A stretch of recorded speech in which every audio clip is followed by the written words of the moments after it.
Welcome, everyone. Hi, my name is Neil. I am your host for today. Welcome to the Science of Ascension online conference. And today we have an amazing event in store for you. And if you don't know who I am or haven't attended one of our events before, my name is Neil Gore. I am the founder of Portal to Ascension, and we are an online university that is dedicated to the shift in consciousness. And since the name of this event is Science of Ascension, Portal to Ascension, which is our organization, is pretty self-explanatory. We are here in order to provide nonstop awareness on every single level in order for us to shift our consciousness into an ascended planet. And this event today is particularly special for us because this is kind of a different event. We've done 2 Ascension conferences in the last 2 years. It's become an annual thing. And this is the first Science of Ascension conference. The last 2 conferences we've done have been, in particular, very metaphysical and right brain oriented. This event, we're actually going to appeal to the left brain. This is an event of factual information to conceptualize and prove that there is something going on the planet and that we are more than this flesh suit and this body just here on this 3rd dimensional planet. This event is really to provide psychological evidence, scientific evidence, not only for the linear-minded people that don't know anything about ascension, but also for the light workers and the shakers and movers that are going to go out into the world in the years to come so that they can have this information and they can take it out to the world and, in lack of a better term, basically prove that this is real, because now is the time for ascension. It's extremely important that we understand that this isn't just some metaphysical kind of woo-woo word that we use that isn't really occurring, but this is a physical thing happening on the planet today. And the speakers that we have for you today are extremely special because 4 of the speakers we haven't actually, well, 3 of the speakers we have not actually done events with before. And the other 2 we've only done a few with, but they haven't been on the platform for quite some time. This event has taken some time in creating, I would say around 6 months of researching speakers, reading articles. Most other events that we do, like Sacred Geometry Conference, Extraterrestrial Disclosure Conference, and the other events, are speakers that we've been working with quite often, quite frequently, and come back to our platform all the time. But this event, we wanted to make it really special and really fine-tune the kind of information that we're bringing out. So it took a lot of research and reaching out to certain people and seeking out what kind of articles they had, what videos they had, in order to bring forward what's going to be happening today.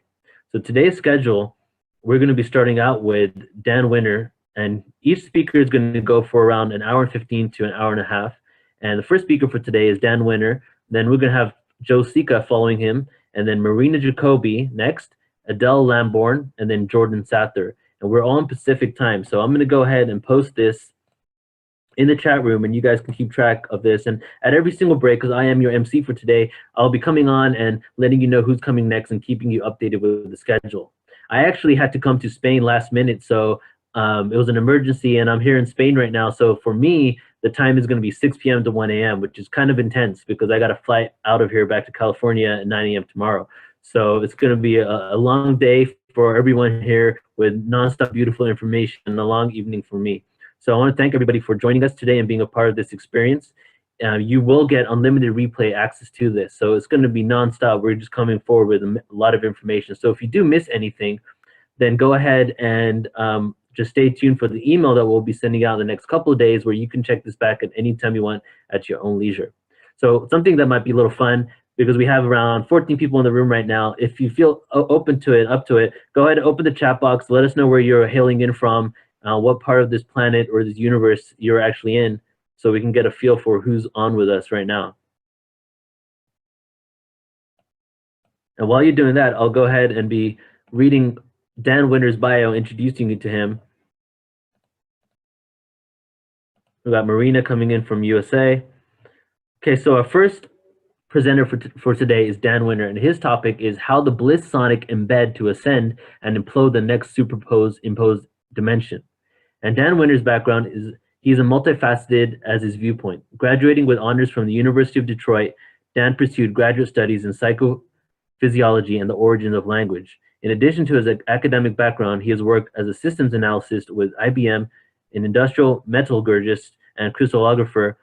He has undertaken many diverse studies, from quantum physics to modeling at the MIT Space Lab to developing the early biofeedback prototype equipment as Dr. Albert Axe's protege. we've had Dan on around 3 times now, and he's only actually spoke on, I believe, the Sacred Geometry conferences, and we've had him on that in particular. But his information is groundbreaking, and he's really bringing forth a lot of awareness that we can use to assist us in this shift in consciousness that is now occurring on the planet. So I'm extremely excited to have him on, and we'll go ahead and bring him on. Dan, are you with us? I'm here. Thank you, Neil. I appreciate your enthusiasm and dedication. Thank you, brother. Turning on my camera here. Glad to be here. And thank you for being here, and it's all yours. Take it away. Thank you. I really agree with and emphasize Neil's point here that we need a practical and scientific, meaning rigorous language, to understand the spiritual ideas about ascension and moving up the spiritual ladder, as it were. And I have really dedicated my life to that. My background is electrical engineering, University of Detroit, systems analyst with IBM, and psychophysiology graduate work. And I work with a lot of people that invented biofeedback. So, and now we have turned our sort of sacred geometry and physics of consciousness teaching rather successfully into technology. And once you have technology that confirms the idea, for example, in plasma and in biofeedback, then you have a kind of success that no one can deny. You don't need to wait for governments and universities to agree, because commercial success means that you're doing something that's real. And we're finding that you don't wait for universities and governments. What you do is you make use of the scientific information and create technology that's breakthrough. And our biofeedback technology and our plasma technology are examples. The plasma tech I'm referring to is Therify.net. We're now in about 15 to 20 countries, and it's global. And we're going to take that frequency signature, which we're using in Therify, and talk about it today in terms of what creates ascension in DNA. And then some of the biofeedback websites we're going to be referring to, I will type them in the chat window as well. Flameinmind.com, which is a brainwave biofeedback, which applies this frequency signature of implosive ascension, also in brainwave analysis and reinforced biofeedback, and binaural beats for Bliss. And I'll type in that plasma website is Therify.net. Our basic instructional website is fractalfield.com, which all the links includes our Facebook chat, and our fractalu.com, which is parallel to what Neil does here with an online university, is fractalu.com. So we have many projects that are parallel to what Neil's doing here today, and we're happy to be part of it. So let's see if we can start at rather the beginning here. We're trying to understand this spiritual idea of ascension, or even very basically simply calling it, what is spiritual evolution? How would an electrical engineer, which is what I am, how would an electrical engineer define spiritual evolution or ascension? And it turns out there's some very practical and useful answers to these questions from an electrical engineering viewpoint that not only define the process of evolution and ascension, but make it more teachable and more achievable. And so that's why today, in today's presentation, we're going to start with, yes, a bit of the theory of what is conscious evolution and ascension, but we're going to conclude with a major section also on how to do it. And in fact, the conclusion of that will be, I will try to get personal and say, well, what's been my experience in this regard, for example, with Kundalini? So I hope to get up close and personal, not perhaps out of ego, but simply to make this shareable, we need to be personal and present to these ideas. And so I'm willing to be an experiment in sharing, which actually is a bit of a description of my life. So the science, the physics. And I'll pull up the graphics in a minute, but I'd like to kind of look you in the eye for a moment and share my passion about these things. You see, I think that the understanding the universe as a unified field, as we often say, was so much the commitment and passion of Einstein and Jesus. They both believed in oneness, you know. And although Einstein didn't finish his unified field, he didn't ever figure out why an object falls to the ground, for example, the concept of a unified field is the opposite of the kind of schizophrenia which thinks of the fundamental forces, gravity and electromagnetism, for example, as being separate. thinking of those things as separate, I consider to be schizophrenic and unhealthy. In the same way that it is very unhealthy, in my view, to think of your spiritual life as separate from your physics and your matter and your body. So people who think that their spiritual body is somehow separate from their physical body create problems, serious problems. For one thing, religion wars. For another, people who think their spiritual body is somehow separate often fail to take responsibility for their physical body. And the fact is that only a super happy, healthy physical body even has the possibility of making a spiritual body, which we now realize is simply a coherent ball of charge. That's what your spiritual body is. It's measurable, it's real. We have the power spectrum, we have the pictures. We know what a spiritual body is without any doubt at all. And it's a weak electric field, correctly called cold plasma, and it becomes projectable. And to project that ball of plasma, we know exactly how it happens, why it happens, when it happens. We know where it goes after death and why. And these physics are teachable. And sorry, but it is not a mystery. Now, describing this as physics, I insist, does not decrease the beauty and wonder of these things. Rather, it increases the beauty and magic and wonder to see it as physics. For example, learning how a longitudinal wave goes through just about anything, and it's exactly what we've been talking about as God and the divine, gives you all kinds of beautiful ideas of how to participate in what you used to call God and the divine. For example, what we call remote viewing or astral projection. We now know exactly how it works, that you must embed in a longitudinal wave and how longitudinal waves act at a distance. What used to be called scalar or torsional waves, for example. And this is an interesting lesson for our friends at the Monroe Institute, for example. So now we have a language that can teach us exactly how to participate in these things we used to call divine using excellent, precise, measurable power spectrum electrical engineering. And that's a good thing, because it eliminates the need for religion wars. It eliminates the need for personality worship and miracle worship, which I consider a kind of disempowering poison. They're childish, frankly, and they condemn our planet to religion wars. So that's one of many reasons why it's good to think about spiritual things with a pretty disciplined science in mind. And, you know, it isn't that we want to criticize or in any way lessen the beauty of the people we used to worship as saints or spiritual beings. But once we understand the physics of what creates a spiritual being, that makes us their equal. And that's exactly what they want. So we know exactly what a large spiritual being is. It's a large cloud of plasma, which has an implosive center, and it can be steered exactly like a tornado can be steered by a shaman by focusing that center of low pressure and moving it. So the larger the cloud of plasma you can throw your weight around in, the bigger you are as a spiritual being. And I emphasize, this is not subjective. No, it is objective. The GDV, gas discharge visualization, Karatka's tools for measuring the aura, are just a beginning for making real and concrete the measurement of spiritual evolution.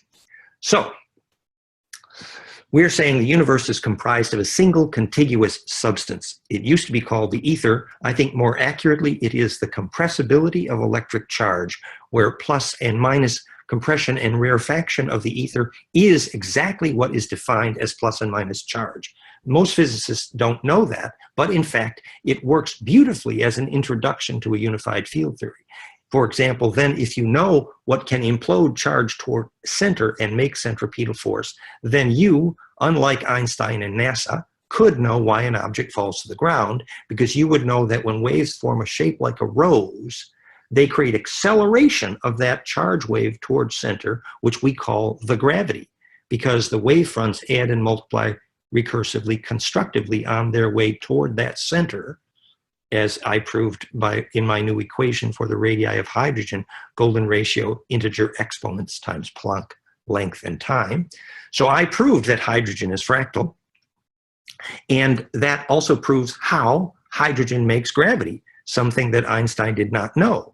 And when you know that, you have about a dozen different technologies for making propulsion, by the way, which we already have, as we laugh humorously at a planet running around in vehicles propelled by dinosaurs farting, because basically they don't know what propulsion is. And it isn't arbitrary that you need to know what propulsion is, because the same physics for propulsion, which is a vector system, is how you will steer after death and in the lucid dream.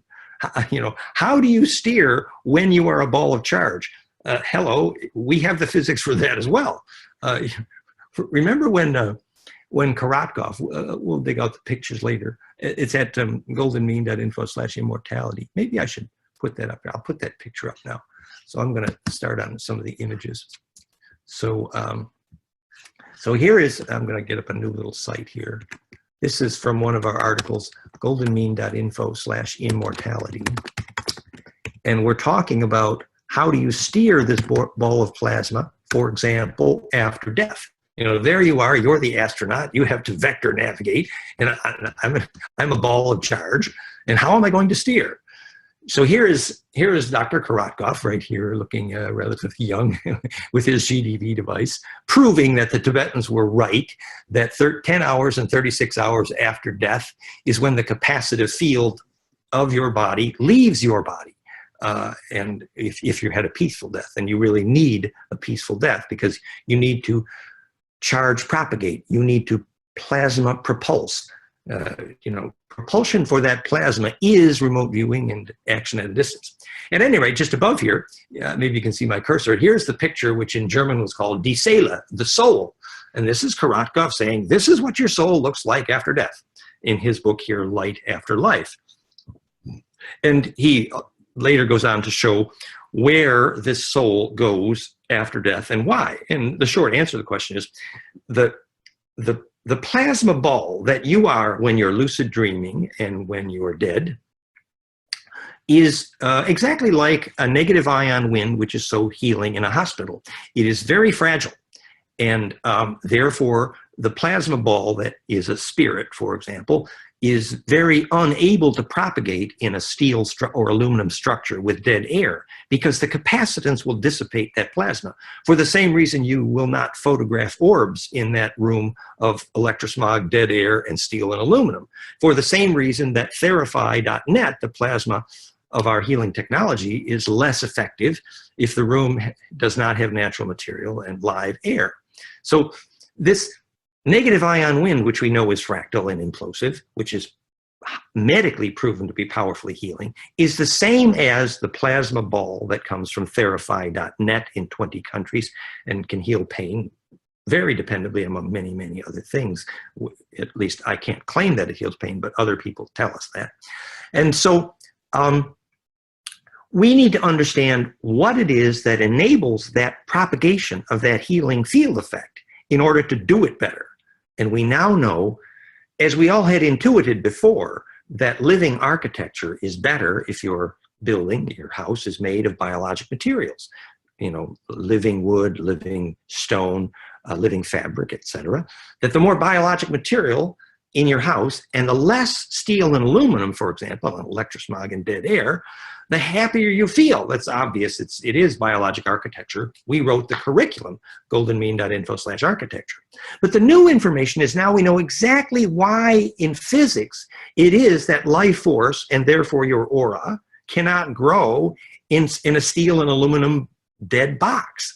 It is because the dielectric constant does not allow the efficiency of the capacitance to resonate.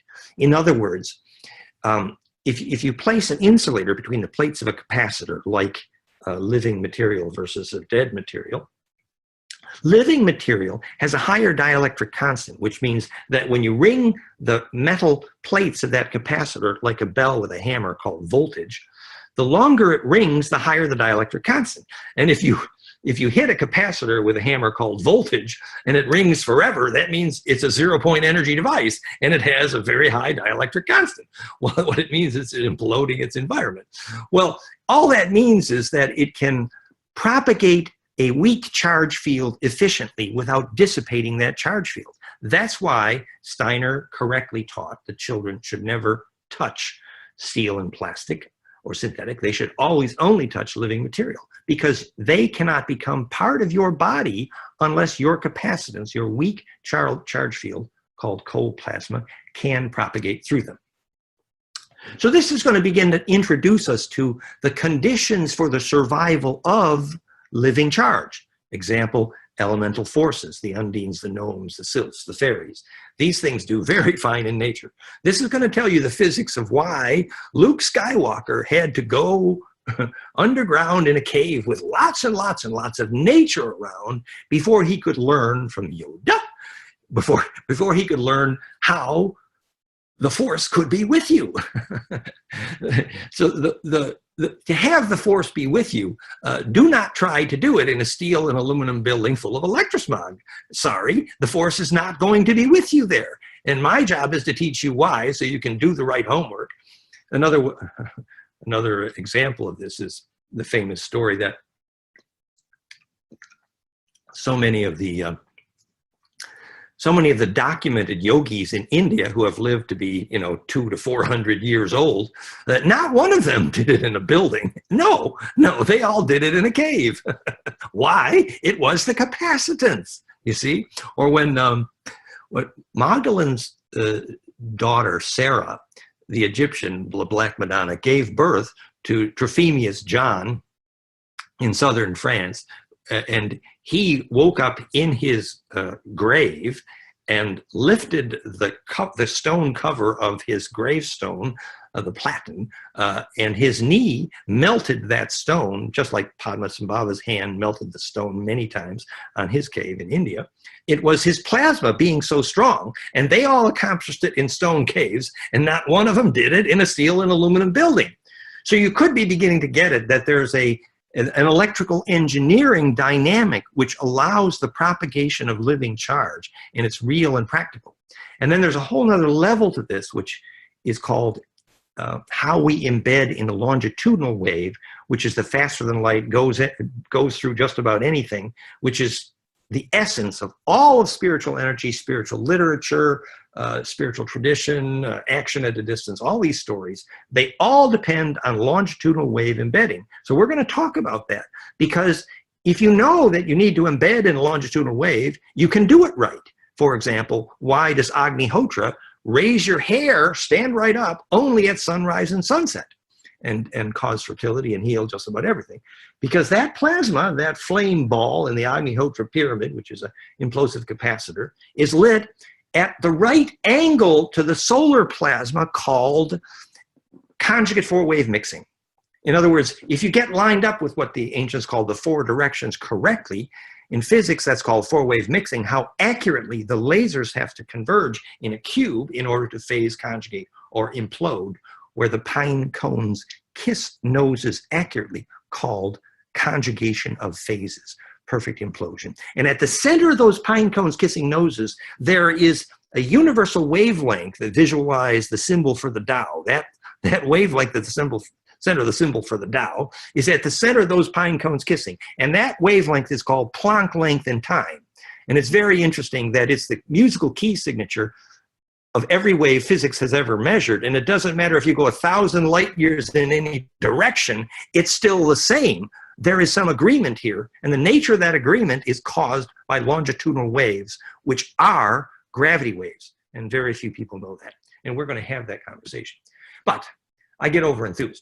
So we're going to start here. This is the longitudinal wave section, but let's start with something more basic. We're going to start with using the metaphor of DNA to understand ascension.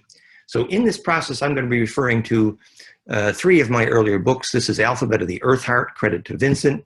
And this is the early Alphabet of the Heart. And this was the later book, Implosion's Grand Attractor.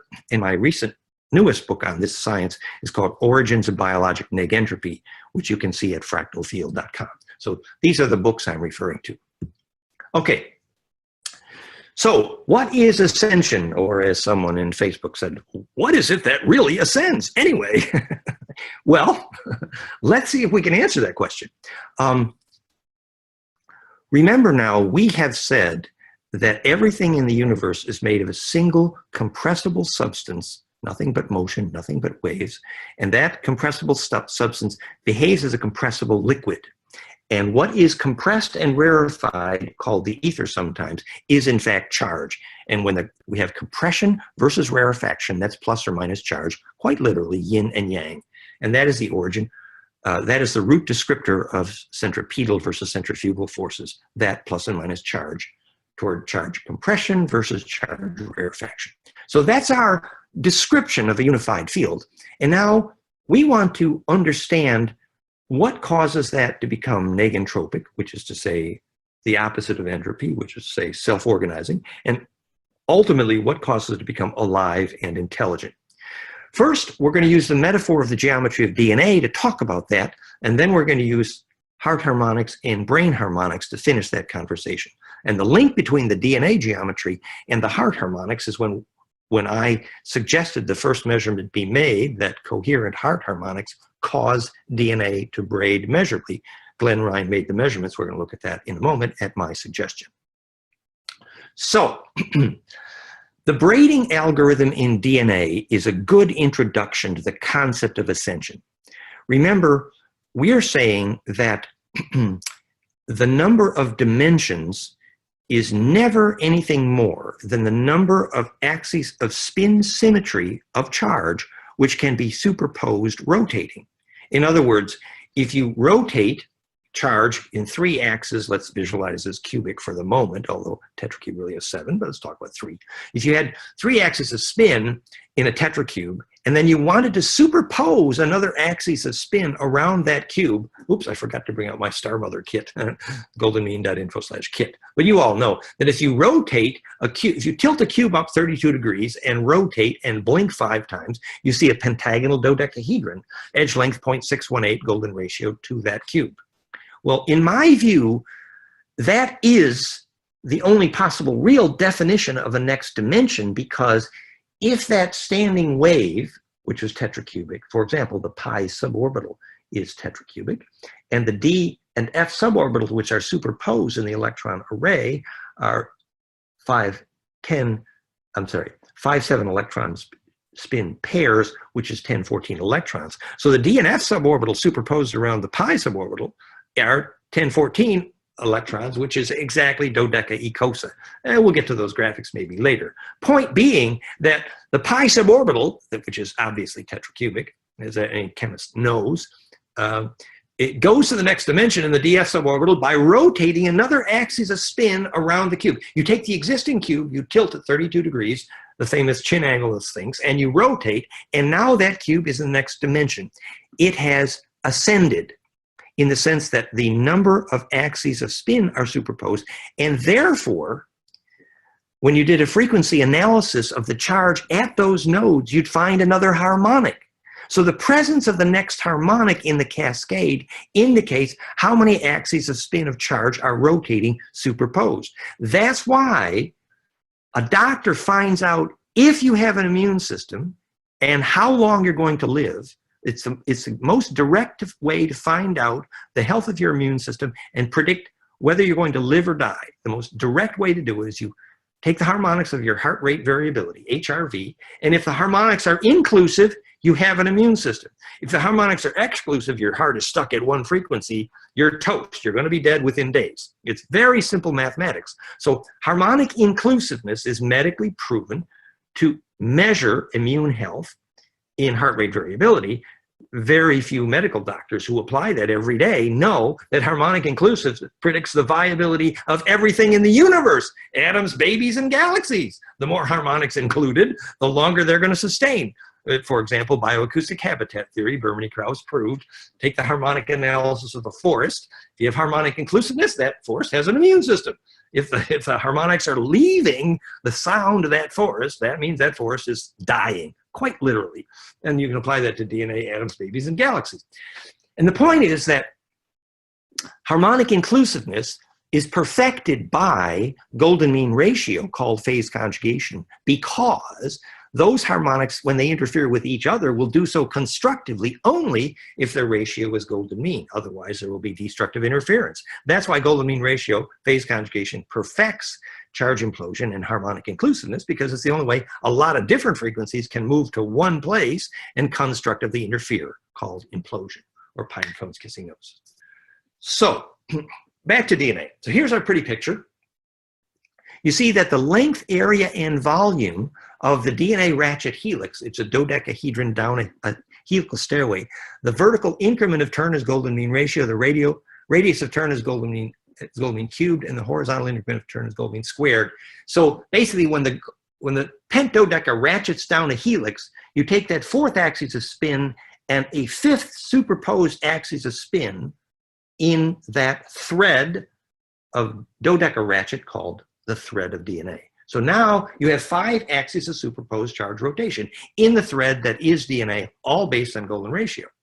Notice at the center of the DNA, here's one ladder of the rung of the DNA, pent, hex, and a golden rectangle. The golden rectangle of each ladder rung core of the codons of DNA, the golden ratio rectangle, the center bond there is hydrogen. And when I did this slide, I didn't know that the radii of hydrogen are golden ratio to Planck. So you have the perfect black hole in the center of this thread of DNA, and that zipper, that black hole at the center, that codon rung, that fractal conjugate hydrogen bond at the center there, right there, is the black hole zipper to making a soul. That's what happens. And what happens there is when the waves conjugate, when the braid on the braid on the braid of the braid is phase coherent, the long wave embeds in the short efficiently and constructively, then all the way down to the Planck length in that hydrogen atom, the pine cones kiss noses accurately and spit out that inertia from transverse to longitudinal compressional. And we're going to show the graphic about that in a moment. So this is the study that Glenn Ryan did at my suggestion.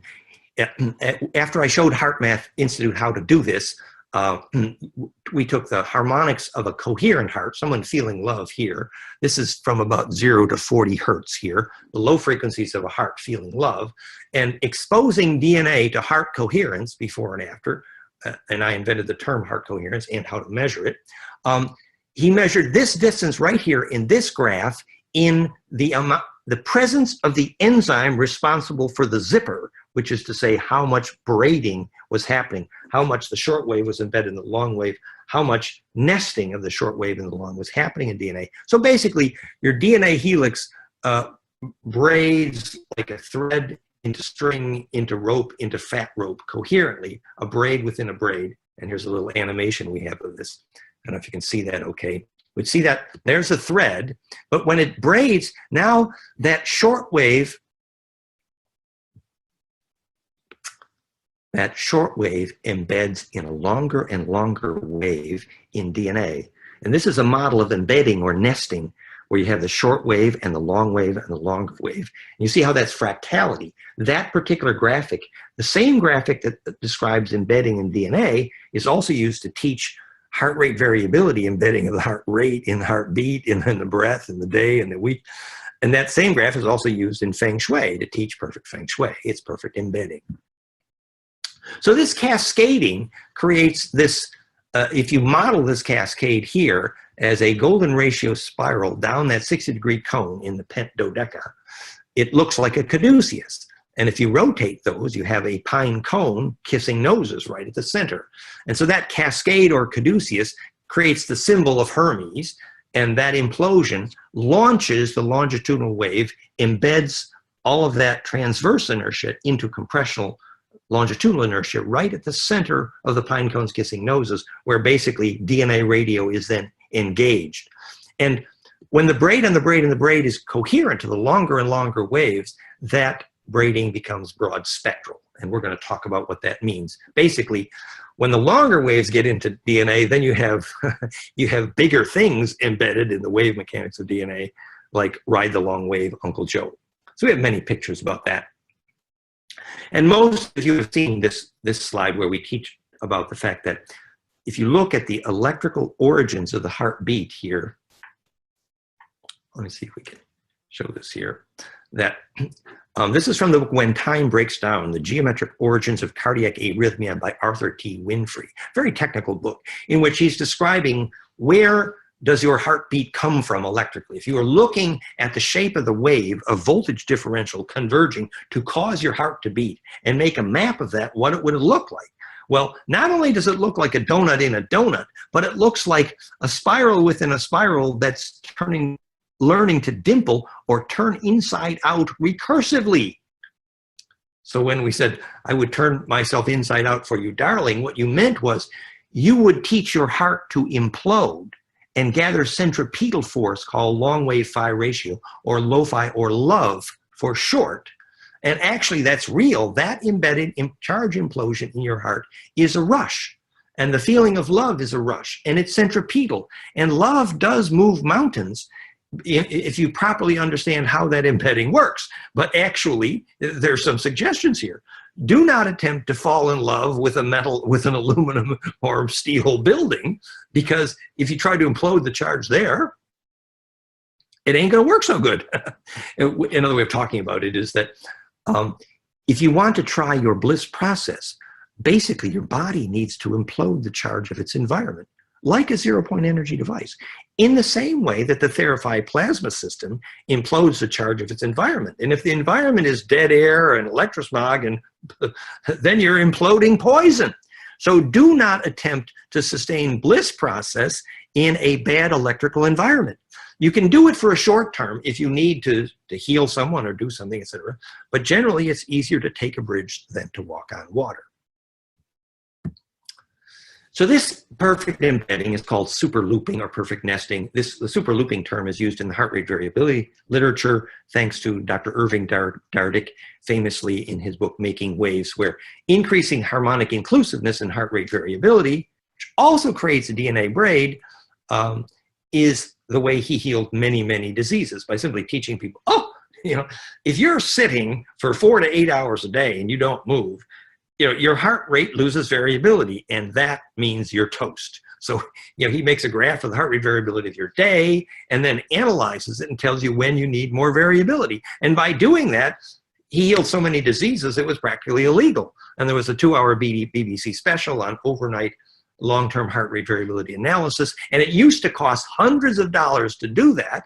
But now, thank goodness, iThrive.com, our HRV app, ITHRVE,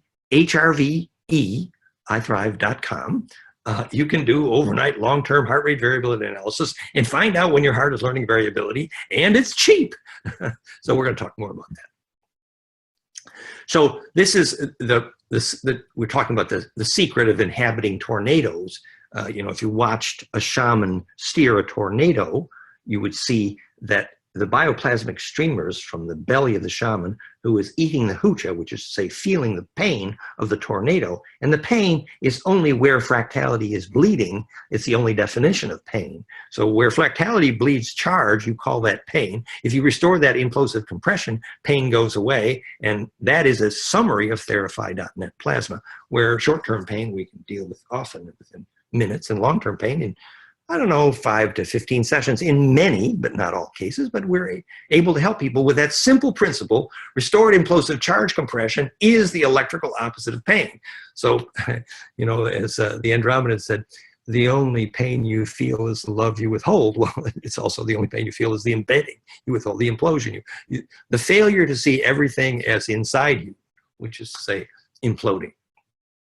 So this brings up this conversation about there is no junk DNA. In fact, the spacing between the braiding is what was called junk DNA. In fact, it's critical because it's how the DNA actually creates the charge implosion by that musical phase discipline, locking the short wave in the long wave, which is why Grammatical Man, Information, Entropy, Language, and Life, the famous book Jeremy Campbell, proved that the context richness of DNA was the braiding algorithm. Hello, it's music, it's embedding, it's shortwave phase coherence to long. So this is an introduction to implosion. How does DNA implode, and why is that ascension? That's the question on the table. That as your DNA gets longer and longer wavelengths with that completed braiding process, see here the longer wave on the right, So as those longer waves become present in the DNA, that means there's more, the phase conjugation at the center of the pine cones kissing noses gets more and more broad spectral, as it is in Therapy. What we do to the plasma, we take very long waves, modulate on the megahertz, all accurately, and we create perfect broad spectral phase conjugate implosion, even optical phase conjugation in the plasma, and we create charge implosion. And it's negentropic, it's rejuvenating, it's powerful. It's a simple principle, and it's the drawing of the caduceus from Hermes, and it works. So that charge implosion, you know, we can help with external plasma, which is what Therapy is, but nature intended that you do it in your own DNA by learning to make bliss, actually. That's what nature intended, and that is what we intend to talk about. And this is an early slideshow, so we have lots of pictures of how this works in DNA. You got this implosion way, and you see the braiding algorithm. It's an introduction of the Celtic knot, and there's a part of it that turns inside out recursively, which is called pilastration, which is how you make a Klein bottle, for example. And the DNA actually turns inside out, becomes toroidal DNA, circular DNA. Here's from the circular DNA. It's actually the 7th axis of superposed spin. So remember, we had 5 spins, literally, in the thread that's DNA, the dodeca ratchet, 5-axis spin symmetry, 5 dimensions. And then you ascend as the number of harmonics become phase coherent, where you have the braid of the braid of the braid on the braid, thread to string to rope to fat rope, etc. And that braid of the braid of the braid on the braid happens 7 times, co-defined by the 7 spin symmetry axis of the tetrahedra, the tetracube, the cube of space. It's all the 7 arrows, the seventh sign, you know, opening the 7th seal. Well, that's what it is. At the 7th time, your DNA, you open the 7th seal. It's really true. And your DNA implodes, and you embed in that longitudinal, and you can be everywhere at once. And that's called Lord of the Ring. And that's where we're going with this. So this field of coherence made by your DNA, weak electric field, is called a cold plasma field. Remember, plasma is just, it means a cloud of charge. And physics is clear, 99.999% of the universe is plasma. We just say a cloud of charge. We just say a cloud of compressed ether, the compression and rarefaction. So basically everything is plasma, so not surprising. Your aura is made of the same stuff as everything. It's just if it's coherently imploding, then that tornado will be sustainable and you can throw your weight around. But if you're not coherent, you're toast, you dissipate. And so that coherence of that aura field is called your ka, your boat into your underworld. And the amount of coherence there is measurable and it's teachable. So it is true that spiritual evolution and ascension is simply not just how many harmonics in your aura, but even more simple than that, it is how big is your aura, because it won't implode from the short wave to the long wave cascade coherently unless it's golden ratio phase conjugate implosive. So your aura can't get big unless you use golden ratio. So this is from the biophysics literature showing how golden ratio is implemented in DNA, and it's everywhere you look, of course.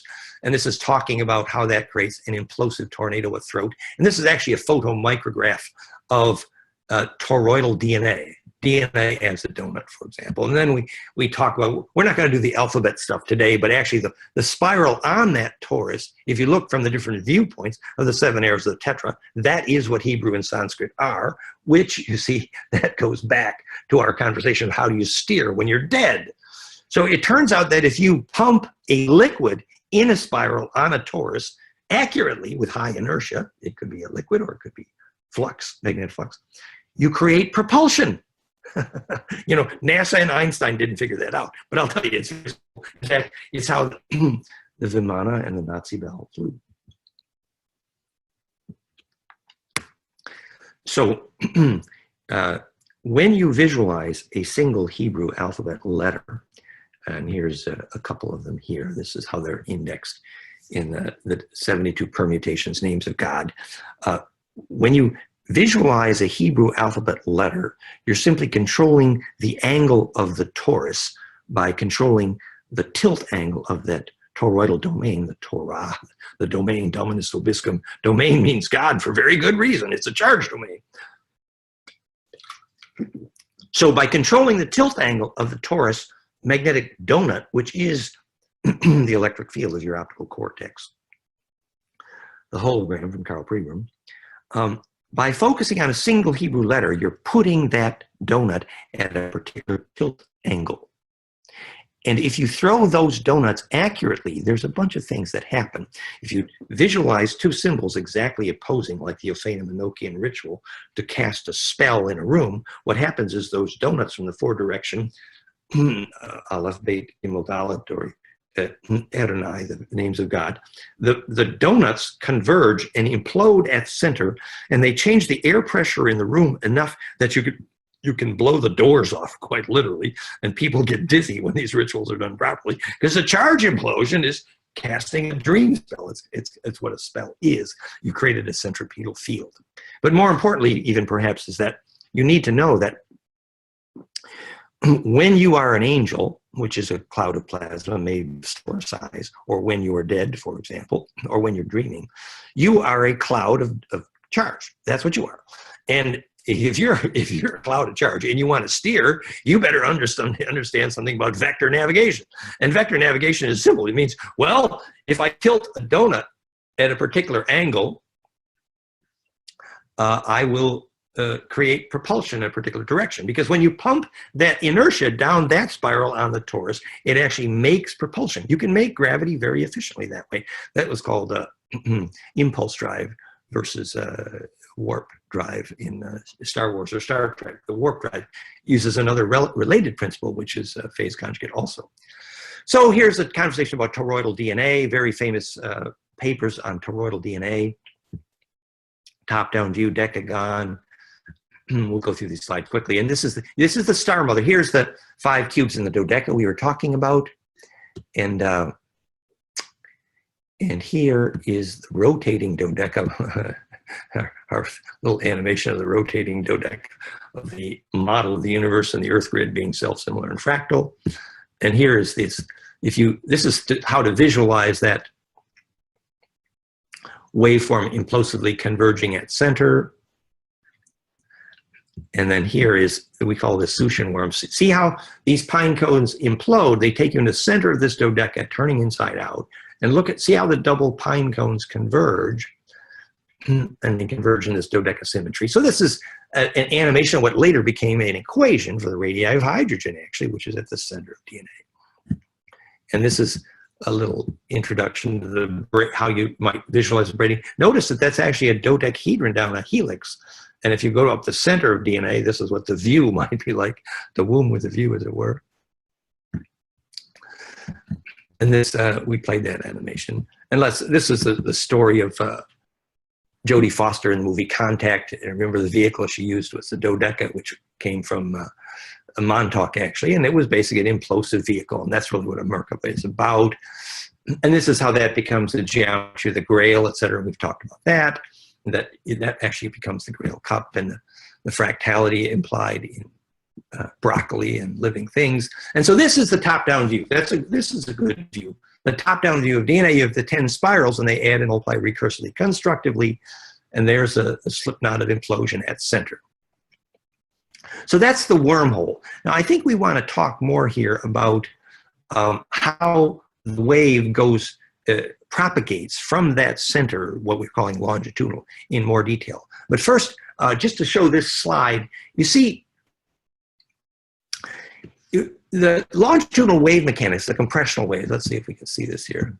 The longitudinal wave mechanics, let's see, I was just checking the chat window here. Let me move this out of the way. Sorry about that. The longitudinal wave mechanics are like billiard balls on a string, that if the balls touch each other and you pick up one at one end and bounce it, then a billion billiard balls down the row, one billiard ball will bounce off at the other end, potentially faster than the speed of light. But now if those billiard balls are slightly moved apart by 1 millimeter, then when you bounce one off at this end, it can take light years for a billiard ball to bounce off at the other end. So it's that perfect stillness of that touch locked into that crystal geometry that allows that efficient propagation velocity. And the only geometry that allows that is the only possible three-dimensional fractal, the stellated pentadodeca, DNA, Earth grid, zodiac, which we have in our Star Mother kit pictured at the bottom right. Now that's an introduction to why, not just why the Earth grid and the zodiac and the universe are, science now knows for sure they're pentadodeca, but that if you want your spiritual energy, if you want your plasma, if you want your therapy, if you want your ritual, if you want your birth or death, if you want your Agnihotra to work good, you go to where one of those magnetic lines crossed in that pentodeca because it enables you to embed in the longitudinal wave mechanics. For example, when we do remote healing with the therapy, work the plasma, any kind of ritual, it works a lot better if you are at a magnetic line cross, called a jet or etc., and the person receiving is a magnetic line cross. It's a DNA radio, it's druid radio. That's how it works. For example, I'll give another very practical example that you can understand this. The very famous military-grade telepathy from the Cozy Rev mirror from Russia, and Korotkov wandered around the planet with them thousands of miles apart. They put these very accurate microwave active metal cylinders, and they would erect this metal cylinder. We later knew that it's because it's a microwave conductor tuned, and that it's microwave active to ADP, by the way, in your DNA, adenosine diphosphate. And in order to get military grade telepathy, when two of these are like thousands of miles apart, the first thing they do is they take out their nanotesla Gauss meter and measure whether they got a magnetic line cross. Then they set them up, and sure enough, every time, military quality telepathy, better than expensive radio. But it only works where the magnetic lines cross. Why? Because of longitudinal embedding. Now, this is instruction. This is an introduction to remote viewing, active travel, places of power, castanata. It's all about longitudinal embedding. Okay. I think this is the last slide we might do from this series.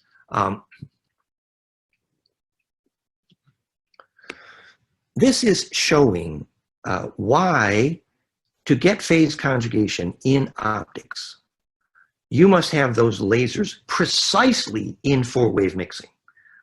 This is the only way the pine cones kiss noses accurately. Remember, making lasers phase conjugate in optics is the first place they ever measured negentropy, self-organization, time reversal. And remember what they meant by time reversal. It wasn't backwards in time. No, it was very specific. What they meant was you could take disorder back to an earlier state of order only. In other words, you could time reverse rusted steel to unrusted, but you could never do the reverse. You cannot return in time to disorder.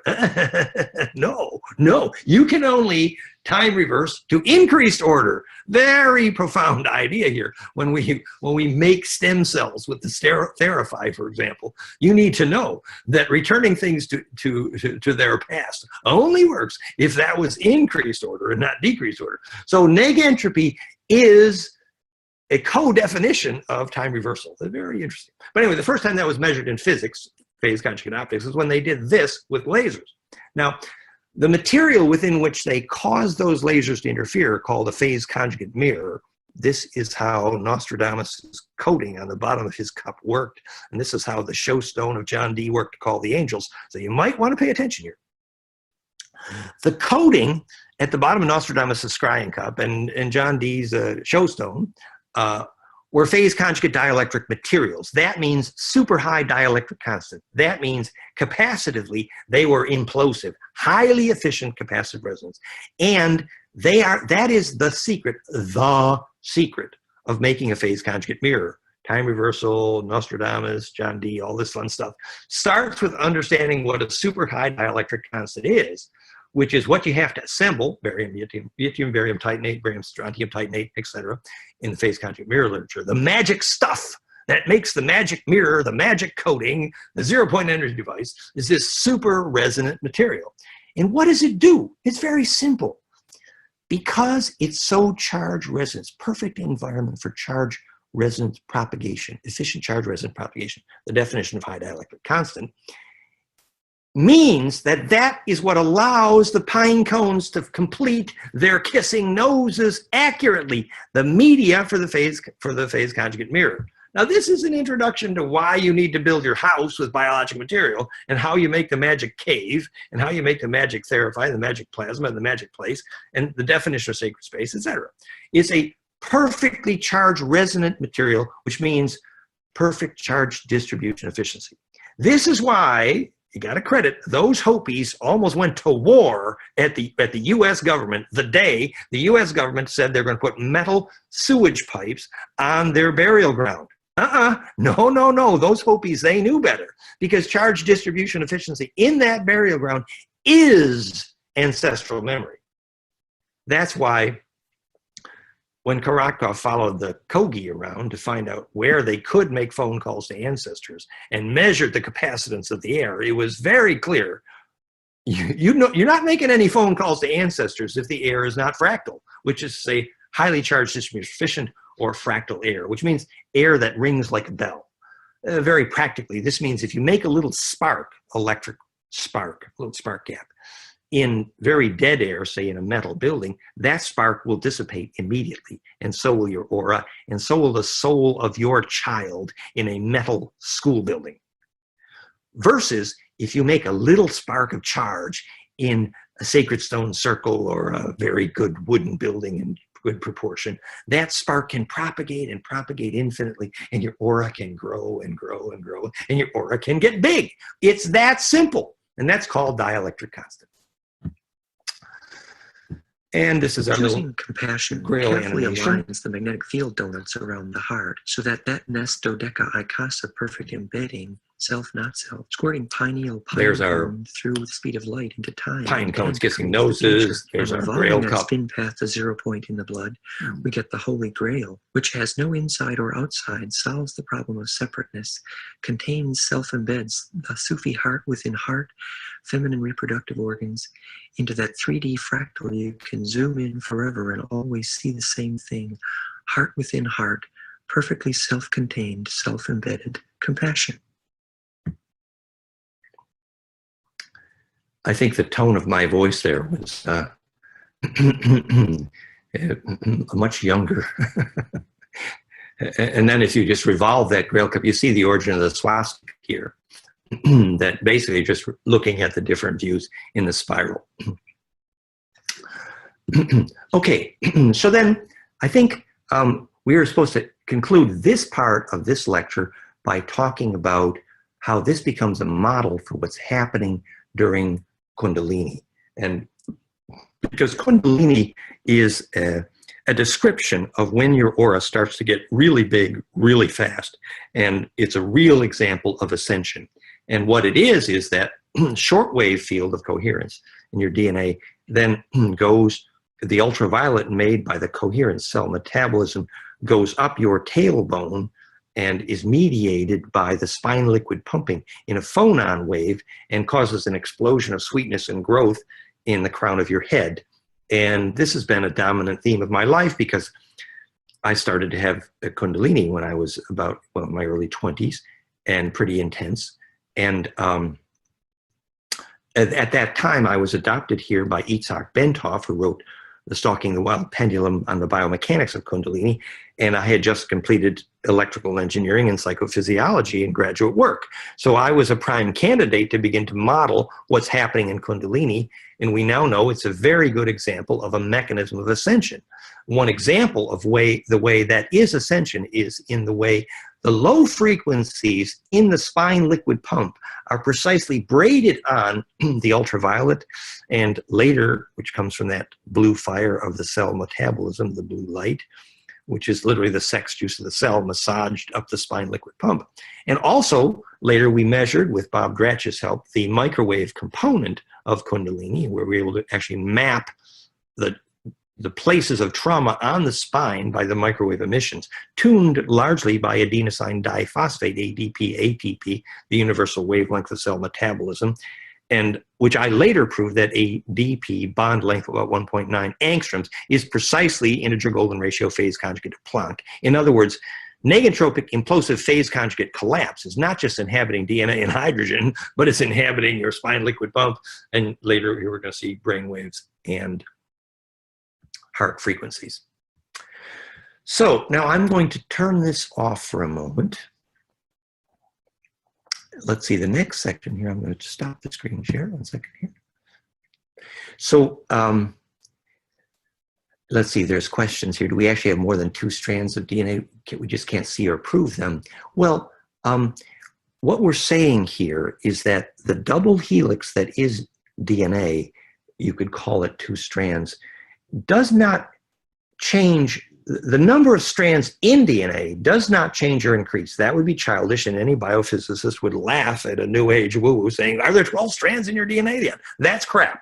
No, but it is very accurate and appropriate to say that as your DNA measurably responds to the sound phonon coherence of your heart feeling bliss and love, it's a phonon wave, it means sound in the liquid, the DNA braids within the braid recursively embedding, creating very long wave coherence in the DNA. Now, if you were to take the thread that is, if you take a thread inside a string, braid it into a rope, braid it into a fat rope, when you started with that thread, and you call that thread had 5 axes of spin, we said quite clearly. But now if you took that thread and you braided into string, you added 1 axis of spin symmetry. Then if you braided that string into rope, you added another, the 6th, the 7th, the 8th, etc. So by the time you're done and there was very fat, thick rope, you had a much longer wave,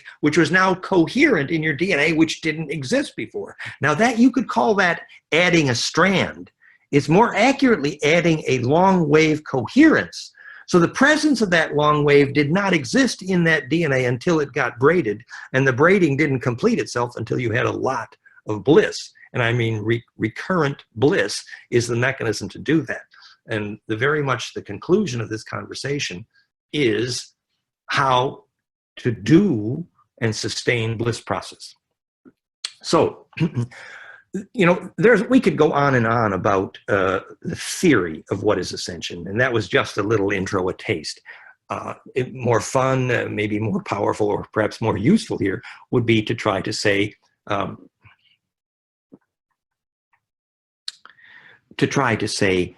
how to do it and what does it mean to achieve ascension in terms of hygiene. So the idea in the last little section here was to try to make some suggestions about how you actually do this practically in terms of hygiene. And then finally, maybe I would tell a little bit more of my story, just to tell you one example. I won't say I was entirely successful. I wasn't, but I had some fun. So the how to do this part of this conversation is quite simple. It is achieve bliss or die. You know, bliss means simply charge radiance. And bliss is when your body implodes. Let's see, I'm going to turn on the screen share one more time here. And I'm going to show some of the ways we measure bliss in brain waves. I'm just going to show a little bit from flameinmind.com here. So if I go to flameinmind.com here, yeah, this is the graph I wanted to show you. And I'm going to bring up this preview one here. It's good. So I have on the screen from our newest Brainwave for Bliss technology some examples of me, in this case, having some pretty good bliss experience. This is actually me in the morning. I had a good breakfast, I had some fruit, and it's quiet and sunny and pretty, and you know, I was having a good morning. And I sat there and I hooked this up and I was finding, oh, our new Brainwaves for Bliss technology is actually working. And so I was blissful, realizing that our brainwave technology for measuring bliss is measuring bliss, and that made me blissful. So that's, you see, measuring here. I had, on the right, I had 1, 2, 3, 4, 5 harmonics in the EEG in golden mean ratio. This is the alpha here at about 8.5 hertz. And here's the theta, very strong at around 5 hertz. And so, and here's the beta. And so that was a cascade that I was having a rush. My brain was imploding, the pine cones were kissing noses, and I was embedding in the longitudinal. I was imploding charge and therefore radiating charge. What I'm saying to you is this is teachable, this is measurable, this is not subjective.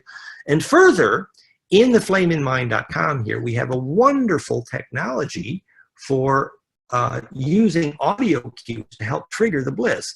So I go to the help instructions section here. And if you look down here, we have a binaural beat sound technology, one of the world's most powerful binaural beat technologies for creating bliss in sound built into the flameinmind.com. By the way, flameinmind.com uses the Muse headset for brainwave measurement for just the input, and then we do the spectrum analysis, and the instructions are there.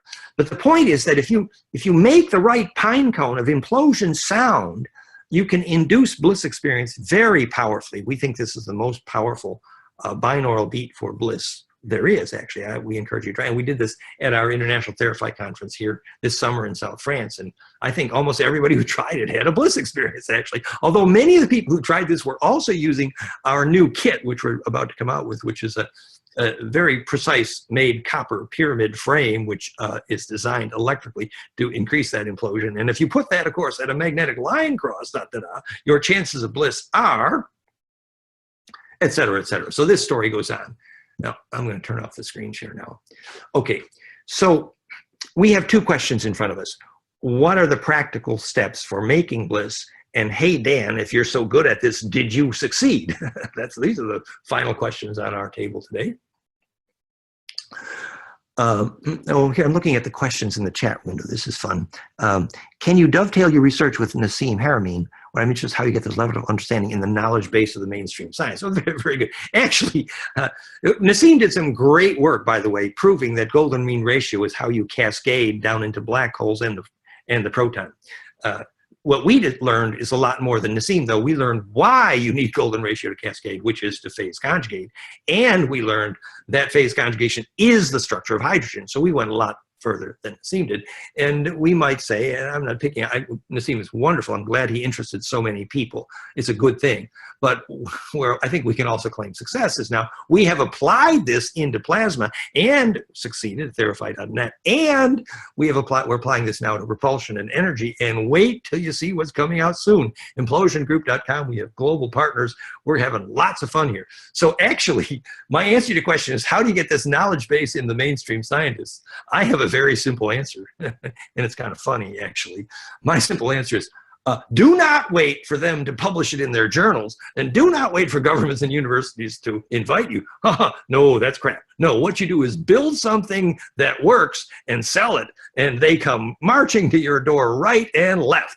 And it does, it works fine. My philosophy for years is forget about this patenting business and applying to journals and publishing and waiting for universities and governments to take interest. No, that's crap. The measure of success is the measure of human energy called money. It's appropriate. Money is not evil. And then you use that money to do some good work. And we're using it to do good work. We're sharing. And so that's how this is going to make you say, we're building stuff. And wait till you see what's next. It's energyme.com. We have energy contracts all over Asia. We have the Red Sun battery. All kinds of cool stuff is happening. A thermal battery. It's a molten nickel battery that you can power a tractor trailer for a month on the size of a suitcase. And you put that with a new energy generation system, which we think is good. It's the contract's practically written to replace the power supply of the city of San Diego. Oh no, there's going to be attention to mainstream science. And I haven't even got to the part about the carbon nano. So yes, my short answer is, you understand this well, you build the technology, and that puts you in a place of leverage and power. And it's not about waiting for governments and universities. It's about building it and distributing it and being successful. And that is the leverage. And that gives you the privilege then of teaching, because people can't ignore you when it's working. And we're having some fun right now, so I'm a happy camper. But let's get back to the theme on the table, which was, what is the hygiene to do the bliss process? And, okay, Dan, did you succeed yourself? These are the final questions. We've got a few minutes left here. So the generalized instruction is simple. Get a big aura. It is not complicated. Ascension is simply a name for a process where the number of harmonics of charge rotations superposed increase, and therefore your aura gets big, because the rotations become longer and longer wave. And so the tornado around you gets bigger. It's very simple. You need a big aura. You need a big aura if you're to have an immune system. You need a big aura if you're a lucid dream, which will tell you if you're going to take memory through death. So you need a big aura to take memory through death. You need a big aura to become what you used to call God, which is simply a big plasma field, which gets around. So you need a big aura. It's simple. Now, remember what we said about the most electromagnetic waves are transverse. They go up and down. But when the pine cones kiss noses, the transverse up and down component of all your communications devices are transverse wave. But if when you go down the pine cone, the up and down inertia is translated contiguously, called optimized translation vorticity, when it comes out the end, it becomes longitudinal, compressional, or a scalar wave.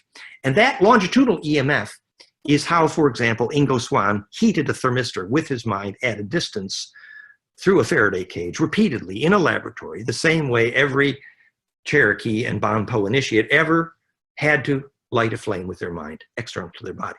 So and this is why it's called flameinmind.com. And the way that's done is when the longitudinal waves converge like this, and when they converge in a conjugate geometry, they can create action at a distance. This is the solution to plasma containment. The fusion energy initiative is now solved as soon as they understand how longitudinal waves create action at a distance, because plasma containment is longitudinal interferometry. And longitudinal interferometry is steering tornadoes and steering ghosts and psychokinesis and all this stuff.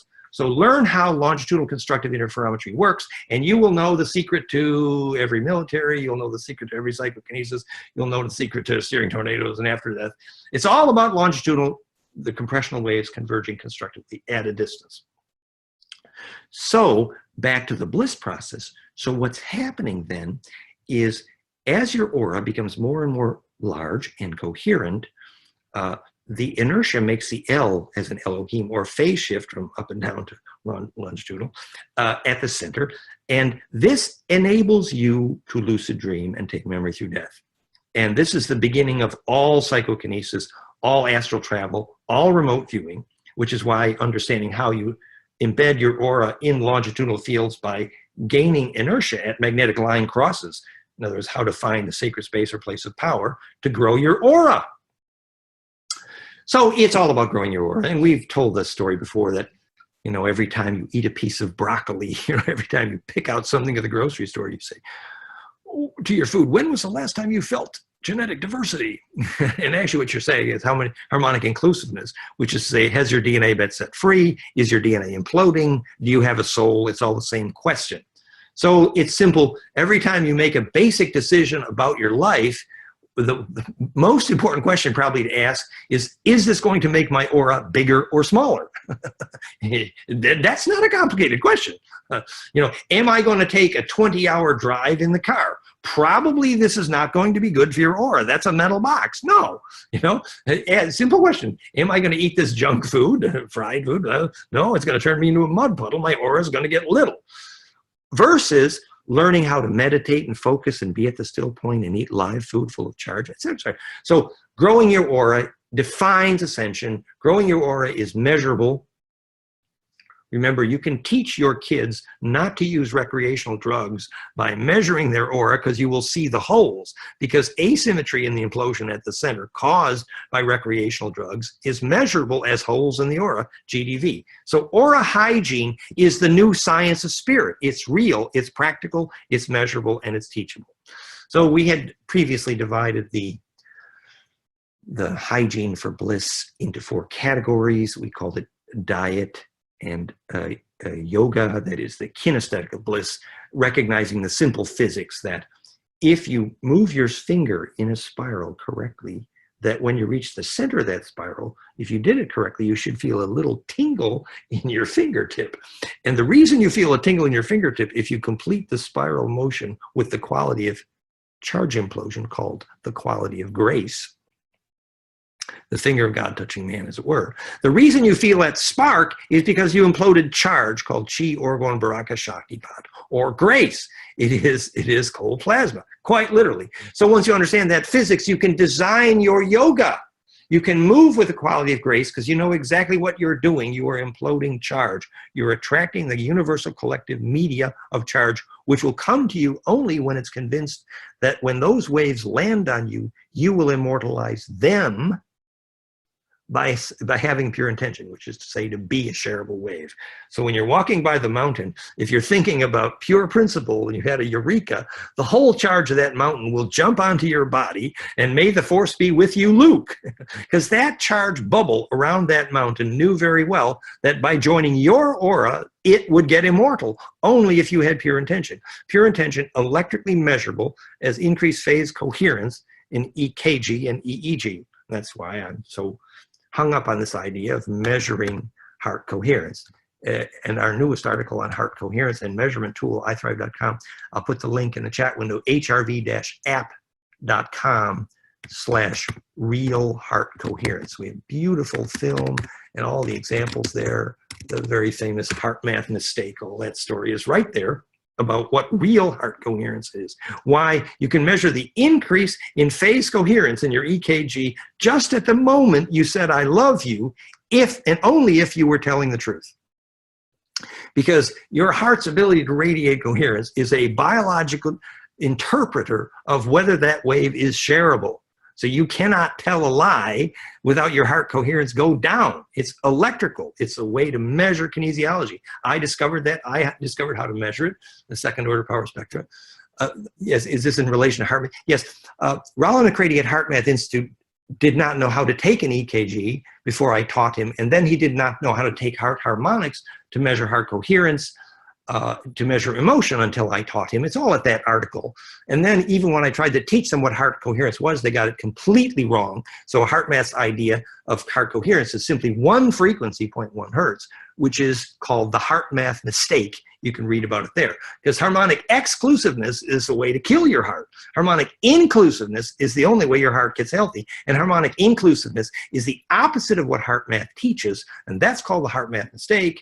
And that's how they screwed up the definition of coherence, which I tried to teach them. It's all there at the article. It's a fun, I enjoyed teasing Rollo McCready over there. It's a fun little hobby of mine. But the real metaphor is harmonic inclusiveness. Fractality is the opposite of what HeartMath teaches. So teaching you to breathe at just one frequency really is not the solution. And you can discover that all at iThrive.com, which is what that article I have linked here, hrv-app.com/real heart coherence. So that's that story. Now, I see that I have maybe about 10 minutes left here or something like that. And, you know, we can go on and on about the physics and how powerful it is to understand this science. But I thought maybe the last question you should ask me is, Dan, well, if you're so good at this stuff, did you succeed? and how far did you get? You know, am I an example of what I'm teaching?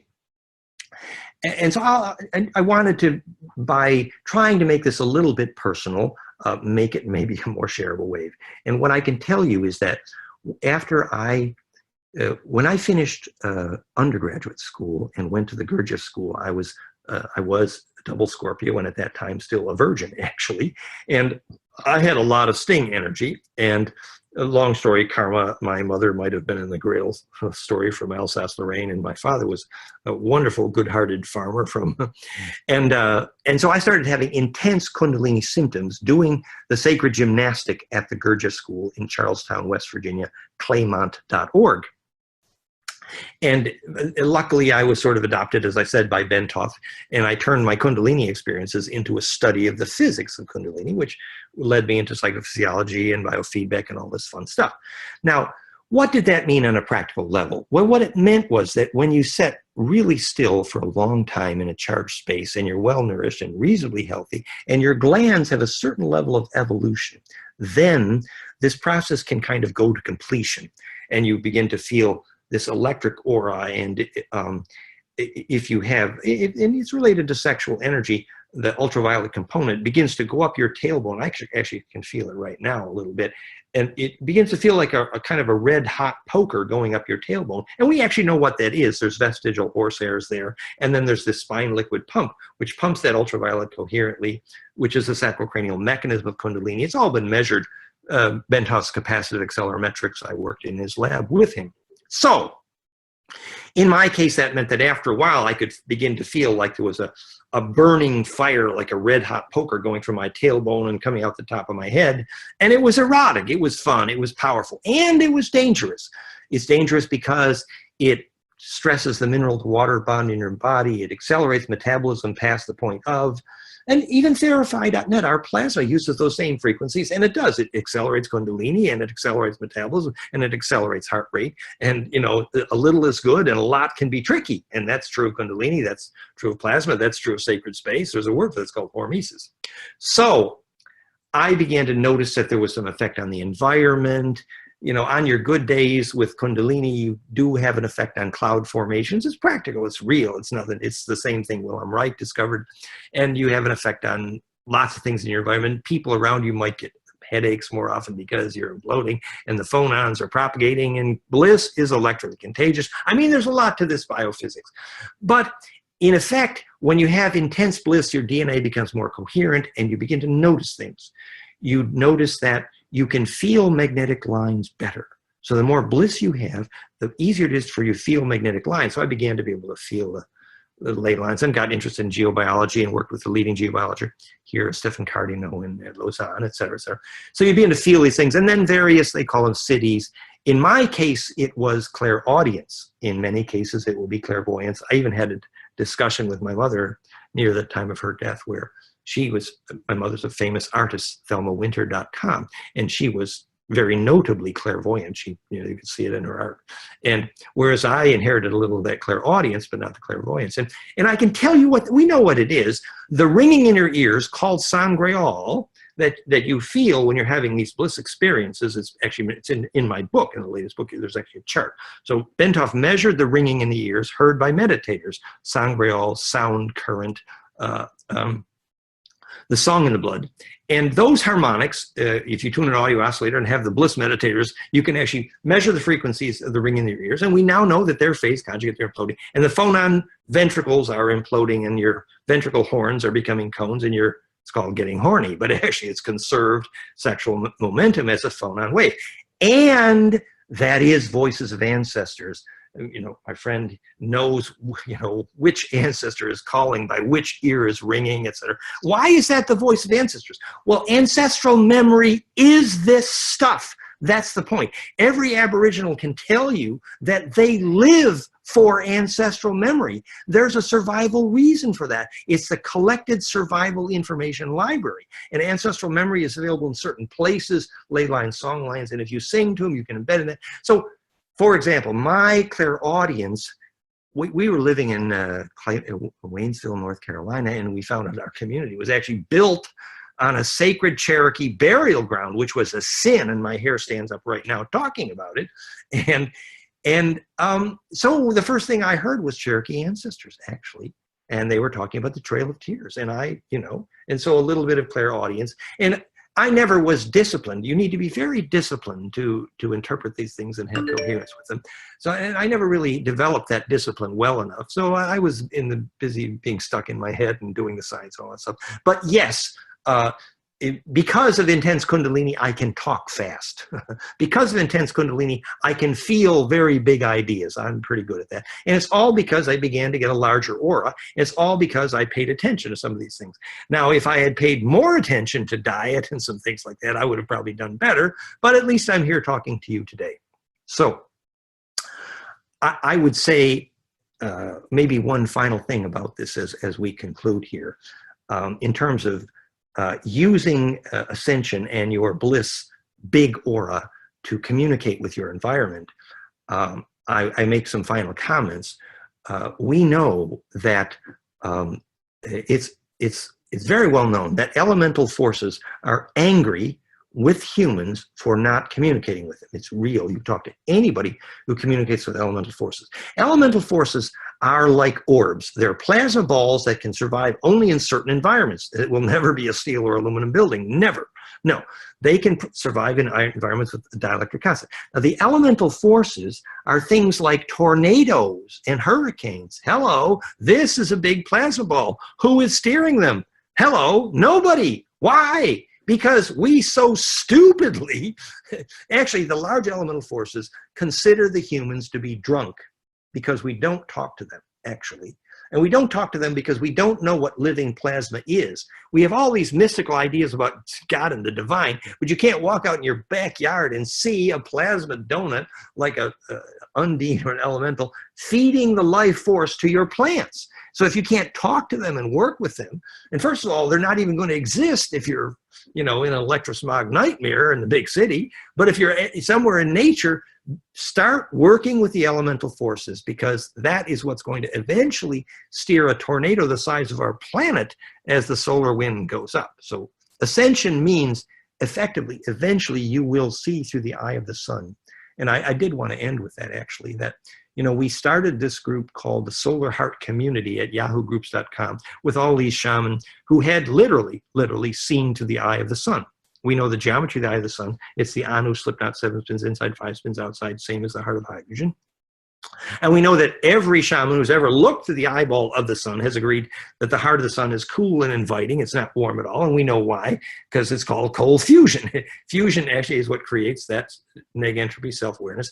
And that's part of why the sun is the most self-aware being in our solar system and the only way in and out of our solar system. And every extraterrestrial can tell you if the ET arrived as a plasma ball through the heart of the sun, then have a conversation. But if your ET arrived in heavy metal, you know they're from the wrong side of the tracks, and probably you should duck.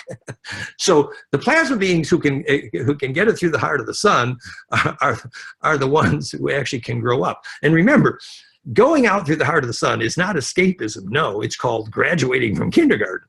That's why they call them sun gods. And that's why the Anu was both the name of Enki's father, Anu, as well as the heart of the sun. Because basically a plasma big enough to inhabit a star is the only way to grow up. And it's the reason you use a fractal of Orion in almost every ancient star map. It's called plasma projection. And plasma projection is the only real definition of remote viewing and astral travel, which is why, you know, the Egyptians believed that their pharaoh had to be fired if he couldn't make rain, and which is why Tutankhamun learned how to make rain. And I have a fragment of that soul memory, and I can make rain on my good days. I cannot stop it, but I have ended a few droughts in my day. Somebody, my friends can tell you, and I'm not very disciplined about it. I think Rolling Thunder could do better. But the point would be that Tutankhamun was a rainmaker because after 100 generations, the yearning of their ancestors at the moment of death was, if I can't make rain, I'm going to get fired as pharaoh. So eventually your kids learn how to make rain. And they used his DNA for that. And the elementals are attractive. It has to do with the physics of precipitation. It's quite an interesting story about the karma. But remember, the Egyptian believed that if their Osiris didn't inhabit the sun, the whole thing was going to fall apart.